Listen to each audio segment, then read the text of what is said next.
이 요한복음은 몇 가지 점에서 아주 독특한 특징이 있는데 오늘은 저는 한 가지 점에 주목하고자 합니다. 마태복음은 족보로 시작이 됩니다.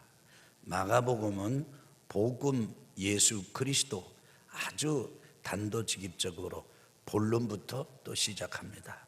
누가복음은요, 독특하게도 우리가 보고 목격한 이 이야기를 데오빌로 각하에게 써 보내는 것이 필요하다 느꼈습니다. 이렇게 이 말씀을 전해줄 수신자가 누구냐? 사회적 저명 인사인 데오빌로를 언급함으로 누가복음이 시작됩니다. 근데 요한복음은요, 다른 공관 복음서와는 시작이 아주 전혀 다릅니다. 요한복음 1장 1절은 이렇게 시작이 됩니다. 한번 해볼까요? 태초에 말씀이 계시니라. 창세기하고 똑같아요. 그런데 하나님이 천지를 창조하셨다, 이 강조가 창세기 1장 1절이라면은 요한복음 1장 1절은 말씀이 계셨다, 말씀이 하나님과 함께 계셨다, 곧 말씀이 하나님이시다. 우리 아멘 합시다. 그러면서 그분, 아직 예수 그리스도라고 하는 소개 이전에 그분이 함께 계셨고 그 안에 생명이 있었고 그 생명은 사람들의 빛이다 라고 하는 것으로 요한복음이 시작이 됩니다. 그러니까 요한복음은요, 만물의 시작을 일컫는 거예요. 그런데 만물의 시작이 하나님 말씀으로 말미암았다. 그렇게 될 때만 생명이 있고 진정한 빛이 있는 법이다 라고 하는 것을 가르쳐 주는 것이 하나님의 말씀, 요한복음 시작입니다.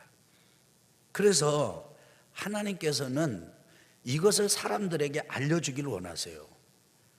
만물의 시작이, 인생의 시작이 뭐로 말미암아서 가능하냐? 하나님의 말씀으로 말미암는다.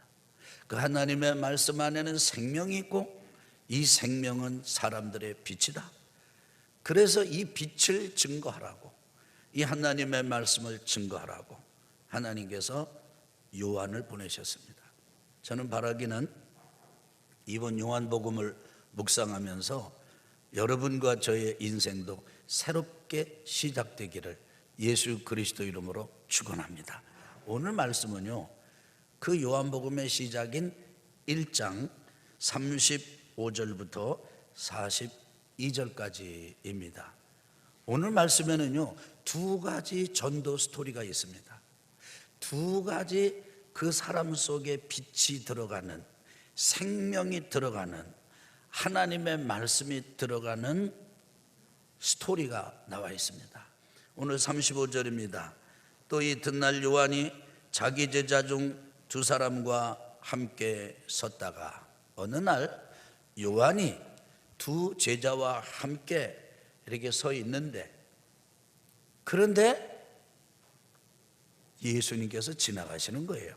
36절입니다. 같이 읽겠습니다. 예수께서 건의심을 보고 말하되 보라 하나님의 어린 양이로다. 예수님께서 딱 지나가시니까 요한이 보고 봐라 하나님의 어린 양이다, 예수님을 소개하는 겁니다. 이 요한복음 1장에는요 예수님의 소개에 대한 아주 표현이 풍성합니다. 말씀이다, 하나님이다, 참빛이다, 말씀이 육신이 돼서 오셨다, 하나님의 독생자의 영광이 있다. 그런데 요한은 자기 제자들한테 예수님을 딱 소개하고 전도하기를, 보라 하나님의 어린 양이로다, 이렇게 전도를 했습니다. 어떤 반응이 일어났습니까? 37절입니다. 또 같이 읽겠습니다. 두 제자가 그의 말을 듣고 예수를 따르거늘. 이 요한의 이 전도에 요한의 두 제자의 반응은 아주 신속했습니다. 아주 급격했습니다. 아주 과격했습니다. 예수님을 즉시 따르는 거예요. 예수님을 따라갑니다. 아니, 보라, 하나님의 어린 양이로다. 그러니까 그 얘기 듣고 그냥 예수님을 따라가는 거예요. 요한의 두 제자가. 38절, 예수께서 돌이켜 그 따르는 것을 보시고 물어 이르시되. 보니까 예수님 보니까 두 사람이 지금 따라와요. 그 따라오는 두 사람한테 예수님이 물으세요. 뭐라고 물으시냐면, 저를 따라해 보실까요? 무엇을 구하느냐? 만약에 여러분에게 예수님께서 너 무엇을 원하느냐? 그러면 여러분 어떤 반응을 하시겠습니까? 어떤 대답을 하시겠습니까? 여기 지금 예수님께서 이 두 사람에게 무엇을 원하느냐? 이렇게 물었을 때 이 두 사람은요, 대답이 아주 특이합니다. 뭐라고 얘기하냐면 이렇게 대답을 합니다. 이르되 랍비여 어디 계시오니까 하니, 랍비는 번역하면 선생이라. 그러니까 선생님 어디 계십니까? 어디 머무십니까? 어디에 거하십니까? 그러니까 이런 거죠.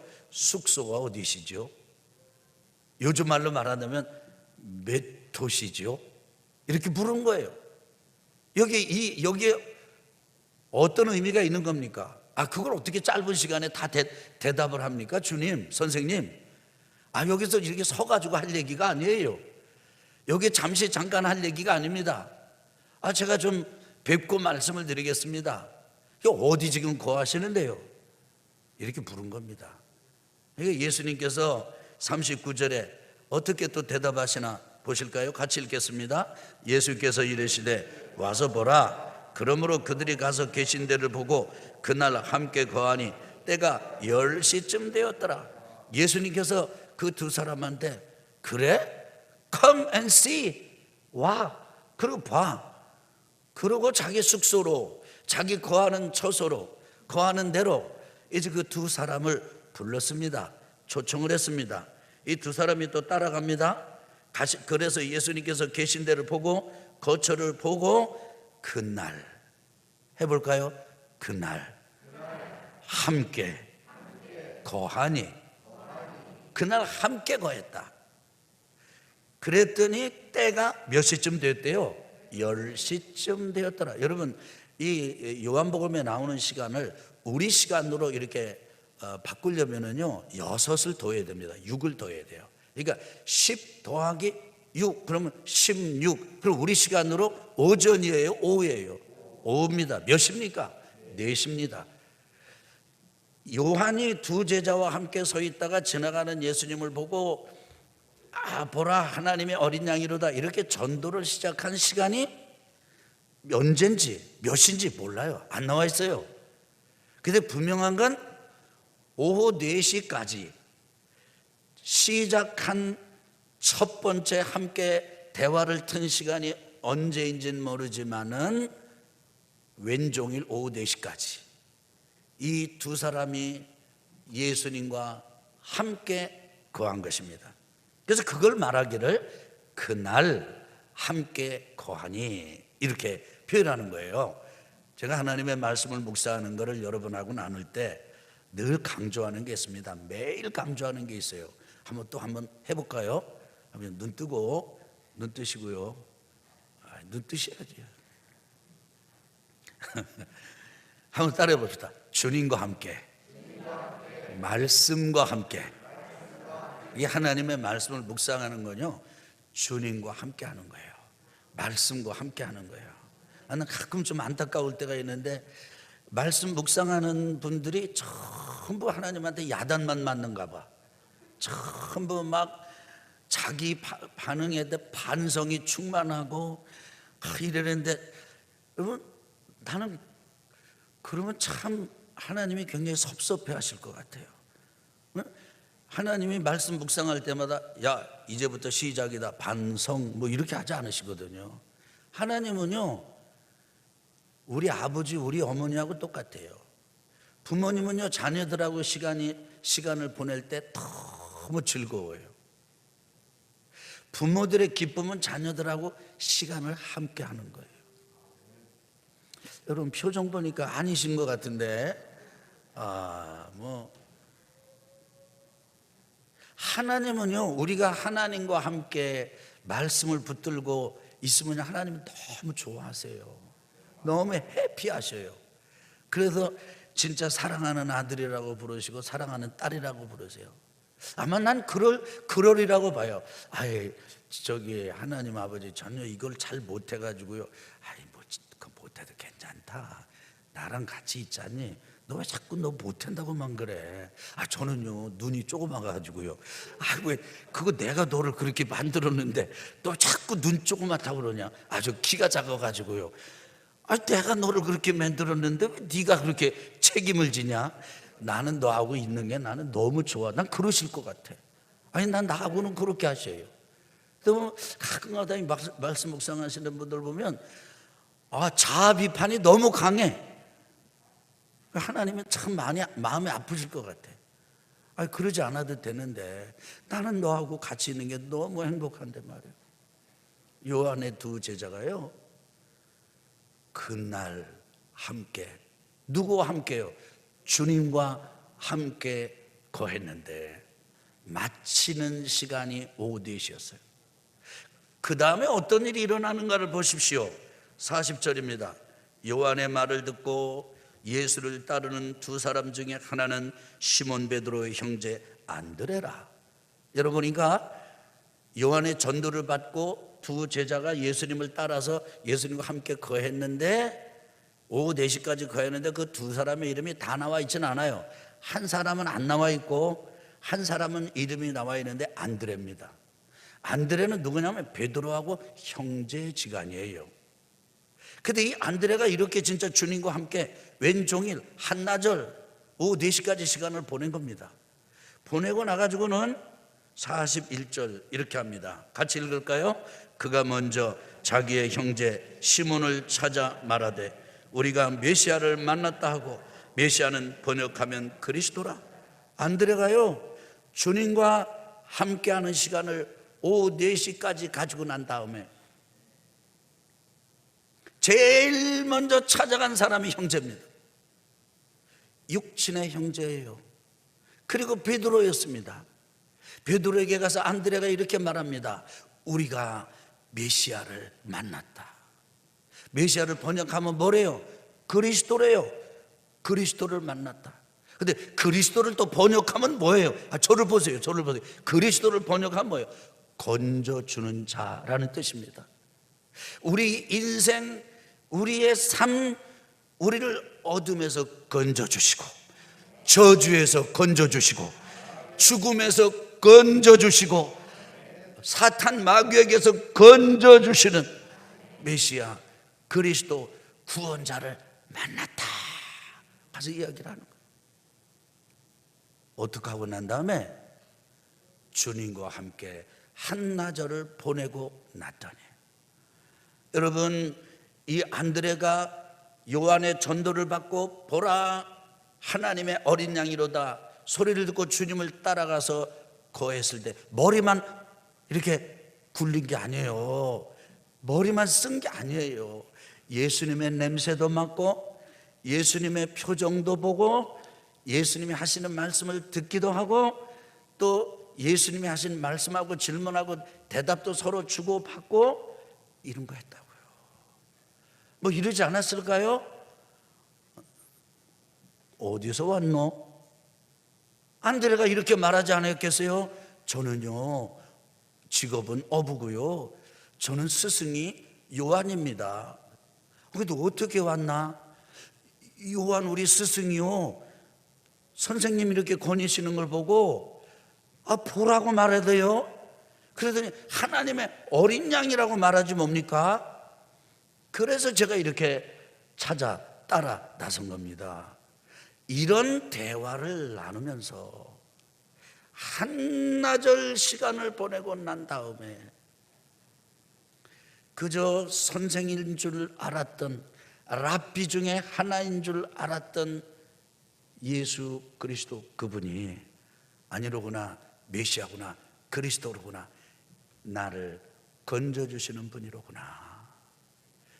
진짜 죄를 위해서 목숨을 내려주고 피를 뿌리는 하나님의 어린 양이시로구나. 그걸 깨달은 다음에 제일 먼저 찾아간 사람이 가가지고 베드로에게 그렇게 한 거예요.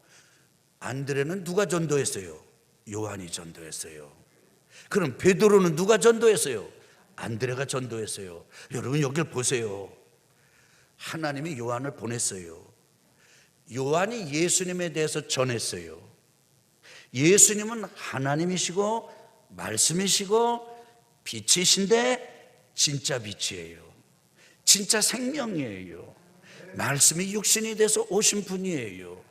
이 요한이 예수님에 대해서 전하는 것은 빛에 대해서 전하는 것이고 하나님에 대해서 전하는 것이고 하나님의 말씀에 대해서 전하는 거예요. 그렇게 전했더니 안드레가 바뀌었어요. 안드레가 변화되고 난 다음에 안드레는 형제 베드로를 전도했어요. 그런데 안드레는 베드로를 전도할 때 단지 이렇게 말만 한 게 아니에요. 42절을 보겠습니다. 같이 읽겠습니다. 데리고 예수께로 오니 예수께서 보시고 이르시되 내가 요한의 아들 시몬이니 장차 게바라 하리라 하시니라. 게바는 번역하면 베드로라. 이게 안드레는요 형제 베드로에게 우리가 메시아를 만났어, 우리를 건져주시는 분을 만났어, 이제 우리가 살았어, 이제 우리 인생에 빛이 비쳤어, 이렇게 말하는 것으로 끝을 내고 선택은 당신에게 있다, 선택은 우리 베드로 형제에게 있다, 이렇게 하질 않고요 베드로를 데리고 가방을 들고 가듯이 우리 아멘 합시다. 손님을 안내하듯이 베드로를 데리고 예수님께로 데리고 왔어요. 어딘데요? 바로 자기가 한나절 오후 4시까지 함께 있었던 예수님의 그 거처로, 그 예수님께로. 자기가 요한의 제자였다가 예수님 따라서 예수님 와서 보라 안내를 받고 따라간 것처럼 베드로를 데리고 간 거예요. 야, 멋진 일이에요. 그 베드로가 이제 형제 안드레를 따라서 예수님께로 간 겁니다. 예수님께서 베드로를 보셨어요. 뭐라고 말씀하십니까? 예수께서 보시고 이르시되, 안드레가 베드로를 데리고 이렇게 오니까 예수님께서 그 베드로를 보고 이르시되, 한번 해볼까요? 내가 요한의 아들 시몬이니, 그러면서 장차 게바라 할 것이다. 아버지가 누군지 아시고 지금 이름이 누군지 말씀하시면서, 그런데 내 이름 그거 이제 바꿔줄 거야. 장차 너를 게바라고 부를 것이다.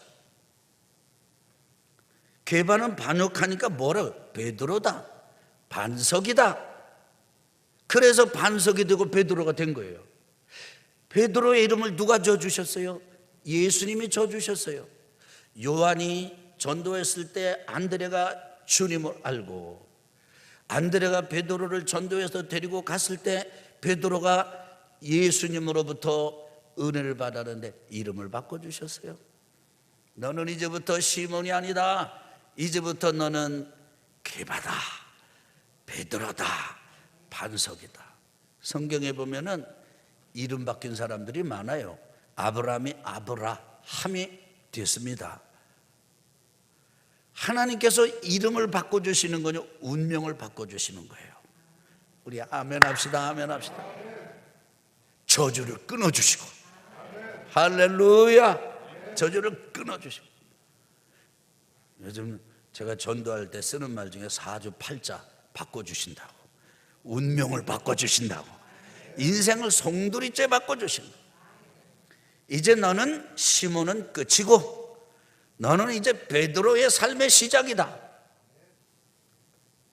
사랑하는 교우 여러분, 우리가 하나님을 섬기고요, 하나님을 따르는 신앙생활을 하는 거는요, 완전히 저주를 끊고 운명을 바꾸고 숙명을 바꾸고 사주팔자를 바꾸고 지금까지 살았던 삶이 아니라 전혀 새로운 인생의 새 출발을 하는 거라고요. 시몬을 정리하고 이제 개바로 사는 거라고요. 이런 새 출발하는 우리 온 교우 여러분들 되시기를 예수님의 이름으로 축원합니다. 축원합니다. 그래가지고 지금까지는 좀 신앙생활을 해도 좀 시시꺼벙하게 뭐 이렇게 했다면은 이제부터는 그냥 우리 주님에게 마음을 다 주고, 뭐를 주고? 머리만 주지 말고 계산만 주지 말고 아주 머리 이걸 전부 다. 여러분 윷놀이 할 때 도는 뭐예요? 도. 다 엎어졌는데 하나만 발딱 제껴지면요, 도요, 도. 근데 그 도 하나까지도 막 엎어지면, 다 엎어지면 뭐요? 이야, 우리 기왕 신앙생활 할 거면요, 우리 주님 앞에 다 드립시다. 다 맡깁시다. 그래가지고 이번에 요한복음 묵상하면서는요, 2020년도를 마무리할 때 여러분과 저의 시몬의 인생이 끝이 나고, 무슨 얘기인지 이해되죠? 2021년도 맞아요? 내년 2021년도 맞아요? 2021년도가 시작이 될 때는 게바, 베드로, 반석의 인생이 시작되기를 예수님의 이름으로 축원합니다. 아멘. 저는 이렇게 해주는 게 전도라고 믿습니다. 이렇게 전도할 때 여러분과 제가 그 빛을 받아들이듯이 우리 주님을 받아들이고 하나님을 우리가 받아들이면, 말씀을 받아들이면, 그래서 하나님의 베푸시는 은혜, 사랑이 우리의 믿음과 만나면 여러분과 제가 하나님의 자녀로 거듭나고 새롭게 태어나서 마치 보아가 아버지를 만나가지고 입양을 받는 것처럼, 아멘 합시다.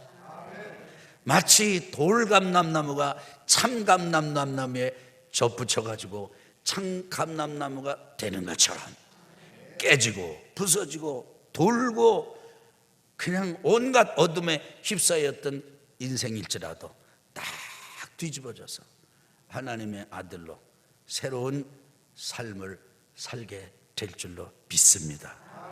아멘. 저는요 확신해요. 예수 믿으면요 인생 바뀌어요. 진짜 바뀌어요. 참 사람들을 만날 때, 이런 분들을 만날 때 안타까워요. 아주 잘생겼어, 아주 똑똑해, 능력도 있어요. 그런데 인생 사는 게 너무너무 어려워. 야, 이분이 예수님만 믿으면 인생 바뀔 텐데, 인생 참 변화가 일어날 텐데, 이런 갈망이 생겨서 그분들을 대할 때마다 마음이 탑니다. 사람들이 보니까 만나기 부담스러워하고, 그 다음에 지금 세상이 그냥 어떻고 저떻고, 그래서 세상이 지금 뒤집어져 가지고 교회에 대해서 그러지 않아도 이 진리를 받지 못할 만큼 어둠이 팽배한 곳이 가득 차 있는 것이 세상인데, 거기다가 부정적인 이미지를 많이 씌워놨어요. 그래서 여러분 가서 전도해 보세요. 예수 믿고 하나님 아버지로 섬기면 사주팔자 고칩니다, 인생 고칩니다, 새 출발할 수 있습니다. 교회 얘기하지 마셔. 교회 얘기하지 마셔. 지금이 어느 때인데 교회 얘기야? 지금이 어느 때인데 전도야? 어떤 분을 만나서 전도를 하는데 그분이 저한테 이렇게 말씀을 하셨습니다. 목사님, 저를 엄한 데 데려다 놓지 마세요. 저는요 그분이 어떤 생각을 가지고 그런 말씀을 하셨는지 모르지만 그 얘기를 듣는데 그렇게 말씀하시는 그분에게는요, 교회에 대한 경계심, 목회자에 대한 경계심, 그분이 저한테 얘기를 했거든요. 요즘 이상한 목사님 많대요. 목사를 앞에 놓고 그렇게 말씀하시더라고. 성경에 대한 경계심, 지금까지 살아온 삶, 익숙한 삶을 벗어나서 새로운 곳으로 가야만 하는 것에 대한 어떤 경계심, 그것이 잔뜩 배어 있는 말씀이, 목사님 저 엄한 데 데려다 놓으시면 안 돼요 라는 말이라고 봅니다. 경계심이 있으면서도 그 경계심 한켠에 내가 어딘가는 가야 되는데, 내가 어딘가는, 인생이 이게 전부는 아닌데 뭔가가 더 있어야 되는 것인데, 그런데 거기가 엄한 데가 되면은 안 되는데, 그런 소리로, 영혼의 소리로 들려서 제가 가슴이 울컥했습니다. 그분은 아직 교회 나오지 않으십니다. 저는 믿어요. 그분 교회 나오게 될 거라고 믿어요. 이제 멀지 않았다, 저는 그렇게 확신해요. 사랑하는 형제자매 여러분과 저는 이미 충분히 우리가 복음에 대해서 거절했습니다. 우리가 복음에 대해서, 하나님에 대해서, 예수님에 대해서 충분히 경계심을 가졌어요. 충분히 그 저수지 칼을 빙빙빙 돌고 그 저수지 안으로 들어가지 않는 아주 한여름 떼약볕의 소년처럼 하나님의 말씀에 대해서 얼마나 우리가 경계심을 많이 표현했는지 모릅니다. 그래서 우리가 전할 때 사람들의 경계심과 거절과 거부가 어떤 의미인지 잘 아실 것입니다. 순진하게 전하면 전하는 대로 받아들일 거라고 생각하지 마십시오. 참빛, 말씀이 육신이 되신 빛이신 예수님께서 자기 땅, 자기 백성에게 왔는데 영접하지 않더래잖아요. 그 영접하지 않는 이유가 단 하나예요. 어둡기 때문이라는 거예요. 우리는 그들의 반응 속에서, 거부 속에서, 거절 속에서 주님의 음성을 들어야 될 뿐 아니라 그 영혼의 부르짖음을 봐야 돼요. 나도 가고 싶다. 나도 영원한 진리를 알고 싶다. 그 거절과 거부를 뚫고, 거절하더라도 또 빛을 비추고, 거부하더라도 또 빛을 비추고, 전도가 빛을 비치는 거라니까요. 비치고 비치면 어느 날 틈이 조그만치 열리기를 시작하고, 그 빛으로, 그 구멍으로 빛이 들어가서 어둠이 밝혀지고 어둠이 떠나가고, 그래서 하나님 앞에 반응하며 나오는 전도의 열매가 맺힐 줄로 믿습니다.